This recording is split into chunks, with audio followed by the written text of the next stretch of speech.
2023 की बात कर रहा है। कह रहा है पीईटी परिणाम दिसंबर या जनवरी 2023 में देने की तैयारी है। सबसे इंपॉर्टेंट जो हमारे लिए चीज है वो ये कि पीईटी परिणाम दिसंबर 2000 मतलब दिसंबर या फिर जनवरी 2023 में देने की तैयारी है। प्रदेश में समूह गा की रिक्तियों को का तैयार हो रहा है ब्यौरा, मतलब ये आ चुका है कि लखनऊ विशेष संवाददाता उत्तर प्रदेश अधीनस्थ सेवा चयन आयोग प्रारंभिक अर्थ परीक्षा वालों के लिए नए साल से भर्तियों का रास्ता खोलेगा। इससे पहले दिसंबर के आखिरी या जनवरी के पहले हफ्ते, कह रहा है कि दिसंबर के आखिरी या जनवरी के पहले हफ्ते परीक्षा परिणाम देने की तैयारी है। कह रहा है कि आयोग तब तक भर्तियों के लिए नया विज्ञापन नहीं निकालेगा। उच्च स्तर पर इसको लेकर लेकर फैसले हो गए हैं। 25 लाख भर्ती की लाइन में, मतलब 25 लाख जो भर्तियां हैं वो लाइन में इन्होंने बोला है। कह रहा है कि अधीनस्थ सेवा चयन आयोग द्वारा आयोजित पीईटी 2022 में वैसे तो 37.58 लाख ने पंजीकरण कराया था, लेकिन परीक्षा में 25.12 लाख बच्चों ने पेपर दिया। पीईटी की वैधता अवधि 1 साल के लिए होती है। ये ध्यान देने योग्य बात है कि अवधि जो है वो केवल 1 साल के लिए है, यानी कि 2022 में जो वैकेंसी आएंगे वो बस 22 वाले दे पाएंगे, 21 वाले नहीं दे पाएंगे। कह रहा है कि पीईटी 2021 की 8 जनवरी तक वैधता बढ़ाई गई है, इसलिए जब तक वर्ष 2022 का परिणाम नहीं आ जाता तब तक कोई नई भर्तियों के लिए विज्ञापन आयोग नहीं निकालेगा। मतलब कि पहले परिणाम का इंतजार हो रहा है, फिर जाकर आयोग जो है वो भर्ती निकालेगा, है ना। स्कैनिंग का काम शुरू हो चुका है। आयोग के एक अधिकारी के मुताबिक पीईटी 2022 का परिणाम देने के लिए स्कैनिंग का काम शुरू हो गया है। इसे दिसंबर तक दूसरे हफ्ते तक पूरा कराने की तैयारी है। स्कैनिंग का अर्थ होता है कि जो मतलब आपकी ओएमआर शीट थी उसको स्कैन करना। इसके बाद परिणाम तैयार कराते हुए दिसंबर के आखिरी या फिर जनवरी के पहले हफ्ते में आपका परिणाम आ जाएगा। तो एक बहुत जरूरी चीज है, आपको पता चली कि परिणाम कब तक आ जाएगा।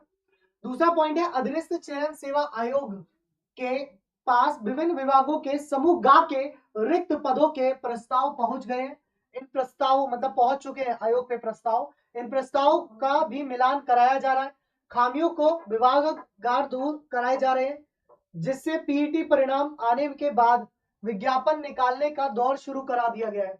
आयोग को अभी तक विभिन्न विभागों से 15,000 के आसपास रिक्तियों के प्रस्ताव मिले हैं। इन्हें श्रेणीवार मिलान कराया जा रहा है। उदाहरण के लिए समकक्ष और योग्यता वाले पदों को एक किया जा रहा है, जिससे इसके आधार पर विज्ञापन जो है वो निकाल सके। तो आप ये मान के चलिए कि UP triple S C PET का जो परिणाम है, UP triple S C PET का जो परिणाम है, आप मोस्ट ऑफ मान के चलिए जनवरी में आपका रिजल्ट आ जाएगा। यानी कि जनवरी में आपका रिजल्ट आ जाएगा, उसके बाद आपके पास वैकेंसीज आना शुरू हो जाएंगी।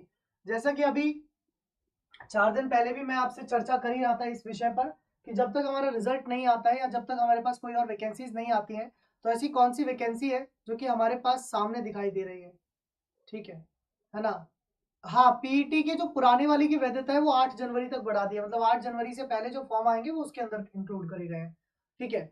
तो अभी अगर मैं आपसे बात करूं कि ऐसी कौन सी एक वैकेंसी है जो हमारे सामने हमें दिखाई दे रही है कि अगर इस वैकेंसी पर हम थोड़ा सा फोकस करें तो हमें जल्दी 1 साल के अंदर पूरा फाइनल सिलेक्शन मिल सकता है। जैसे कि आज मैं अगर आपको दिखाऊं एसएससी जीडी का सम्मान समारोह के बारे में हम बात कर रहे थे, है ना। तो मैं आपको दिखाना भी चाहूंगा एसएससी जीडी सम्मान समारोह के लिए। मेरा साथ दीजिए 1 मिनट। पैसे नहीं है, दोस्त से उधार लो कि और सम्मान समारोह के लिए मेरा साथ दीजिए 1 मिनट। मैं एसएससी जीडी सम्मान समारोह का आज आपको दिखाना भी चाहूंगा। जो बच्चे आए सम्मान समारोह में आज आए थे, है ना। तो सम्मान समारोह उन्हीं का था जिन बच्चों का सिलेक्शन हुआ था, है ना, 2021 जीडी एग्जाम में। तो 2021 जीडी एग्जाम में जिन बच्चों ने सिलेक्शन लिया था, जैसे कि मैं आपको दिखाऊंगा कि आज देखो ये सम्मान समारोह में मतलब सुबह जो बालक